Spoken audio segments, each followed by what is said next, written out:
We are covering these 8 top actively traded stocks that are bullish today. While watching price actions, let us inform you our review on AAPL. Apple Incorporated has long been a dominant force in consumer tech.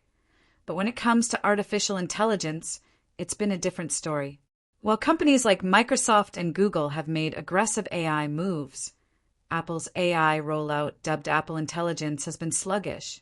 When they unveiled it last year, the reaction was lukewarm at best. iPhone sales actually slipped in the last quarter of 2024, down 4.1% year over year. And even internally, Apple executives have been less than thrilled. One senior director reportedly called their AI results ugly and embarrassing. That's not exactly the kind of sentiment that inspires confidence in investors. And you can see it in the stock price. Apple has underperformed this year, and the market has punished them for their slow progress in AI. But here's where things get interesting. While Apple is behind now, history suggests they won't stay there for long.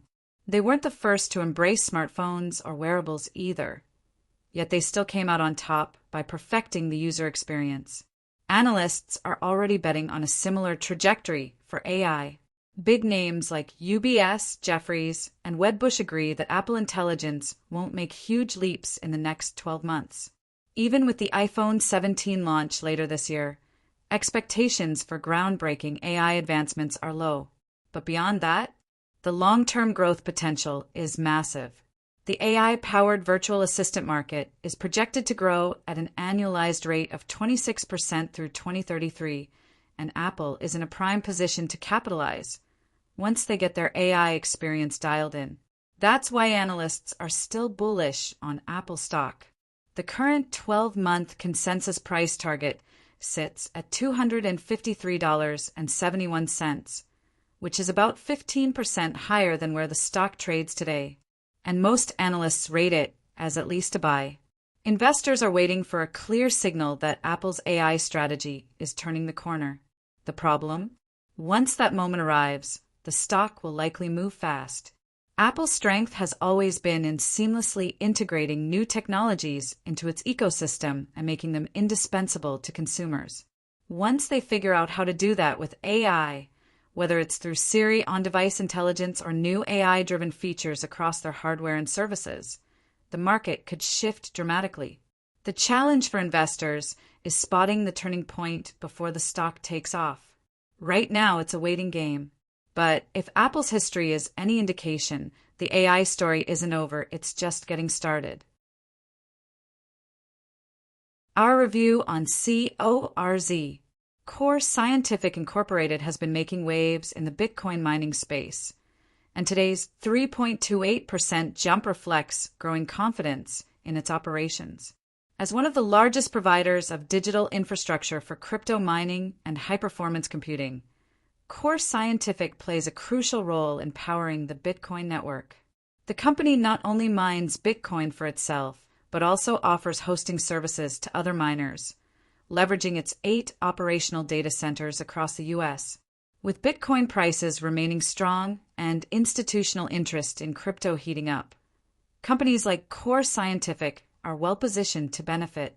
Mining profitability is heavily tied to Bitcoin's price and network difficulty, and with a major Bitcoin halving event on the horizon, efficiency and scale are more important than ever. Investors are keeping an eye on CORZ's ability to navigate these shifts while maintaining profitability.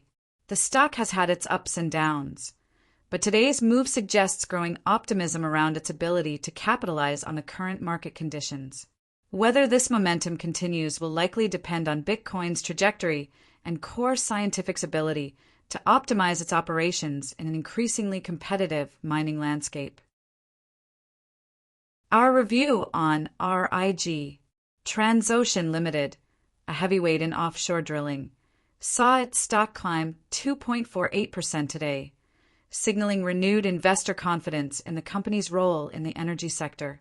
As a key provider of deepwater and ultra-deepwater drilling services, Transocean thrives when oil exploration ramps up, and right now, with crude prices holding steady and energy companies pushing for new reserves, offshore drilling is back in the spotlight. The company has been navigating the ups and downs of the industry for years, but the demand for high-specification rigs, particularly in deepwater projects, continues to give it an edge. As oil majors look for more cost-efficient ways to tap into offshore resources, Transocean's fleet is well-positioned to meet that demand. While the industry remains cyclical, this latest stock move suggests investors see upside potential, especially if exploration activity remains strong. The big question now is whether this momentum will continue as global energy markets evolve. Our review on LYG, Lloyds Banking Group plc, one of the UK's biggest financial institutions, just got a solid boost with an upgrade to a buy rating, reflecting growing optimism about its earnings potential.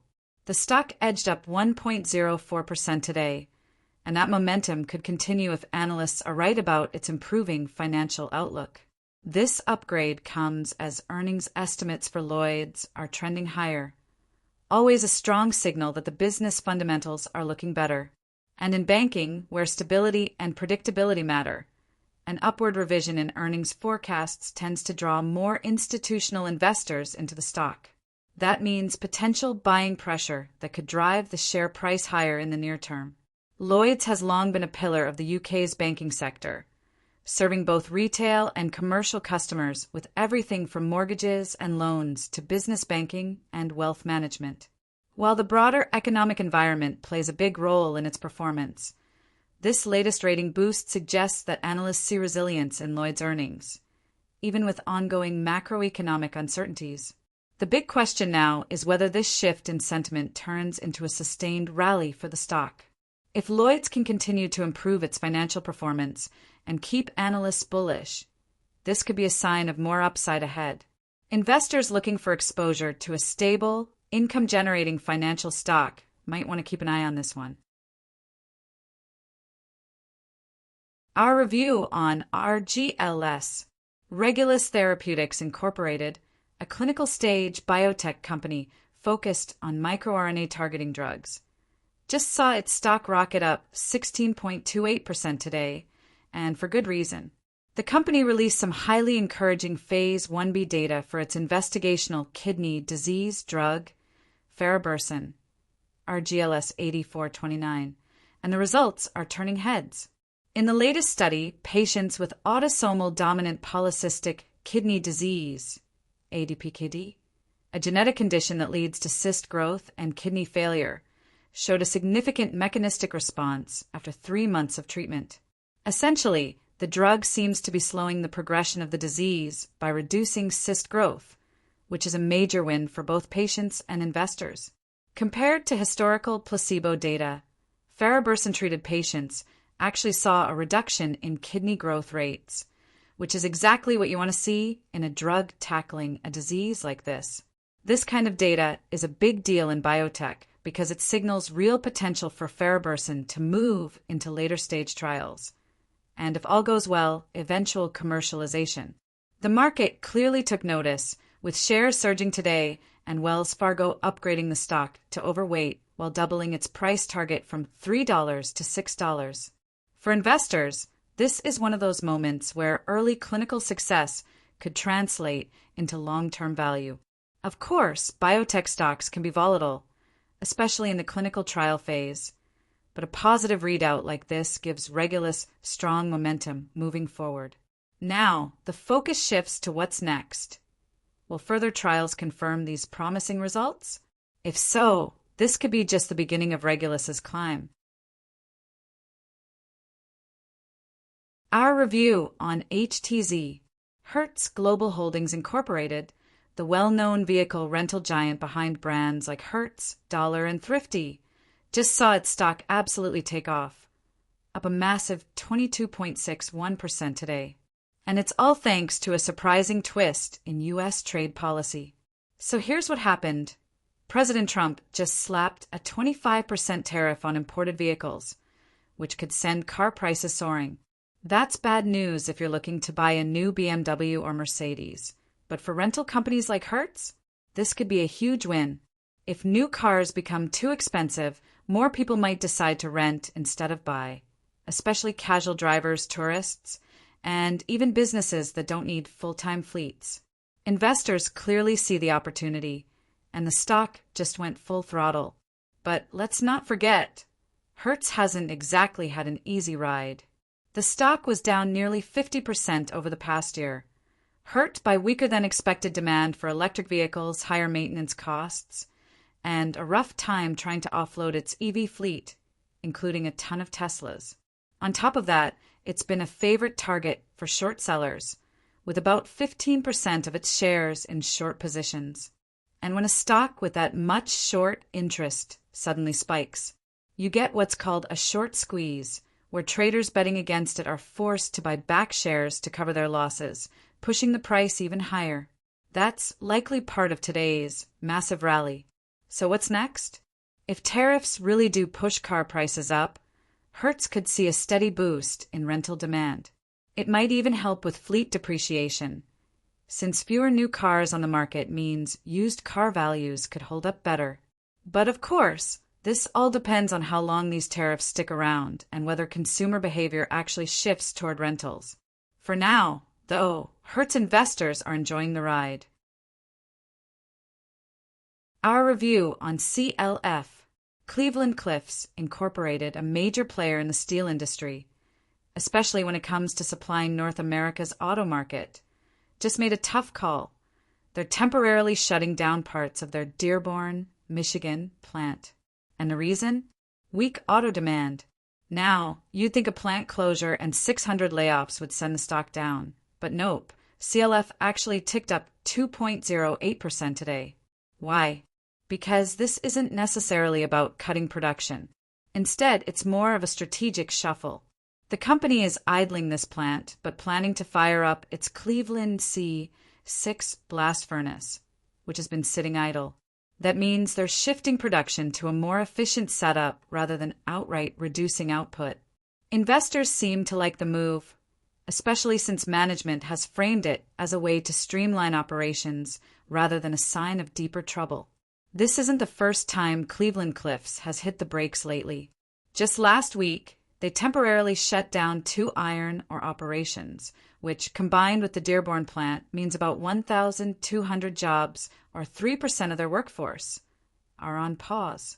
But again, analysts aren't necessarily reading this as bad news. Citi analysts, for example, see it as more of a rebalancing effort, keeping the company running as efficiently as possible while waiting to see how things shake out with trade policies and auto demand. Speaking of trade policies, Cleveland-Cliffs expects things to pick back up once President Trump's full set of trade measures are in place. And with a meeting scheduled with investment firm B. Riley next week, we might get more insight into their longer-term strategy. For now, the market seems to be giving CLF the benefit of the doubt, betting that these short-term cutbacks will lead to a stronger, leaner operation down the line. Our review on AMCR, Amcor plc, a leading packaging company, is continuing to focus on sustainable packaging solutions, and today's stock performance reflects some positive momentum. Shares are up 1.15% after the company made waves with its latest innovation, a paper-based packaging solution for dry beverages like instant coffee. The new AmFiber Performance Paper Stand-Up Pouch, which contains 85% fiber content, is designed to be recyclable in many European countries and helps reduce the carbon footprint of dry beverage packaging by up to 73%. This move is in response to growing consumer demand for sustainable packaging, and it could provide brands with a greener, more cost-effective alternative to non-recyclable options. Beyond this product launch, Amcor has been putting more resources into higher growth sectors like healthcare and premium food packaging. These segments already contribute over $4 billion annually to Amcor's revenue and are expected to continue expanding at rates above the broader consumer market average. In terms of recent financials, Amcor reported a slight dip in revenues by 0.3% year-over-year for Q2 2025, with a volume increase of 2.3%, although the company missed revenue expectations slightly. Despite some challenges, the company's focus on high-value, sustainable packaging is positioning it well for future growth, and investors seem to be responding favorably, as indicated by today's positive stock movement. Please subscribe, give the video a like, and watch more from our playlist. Thanks.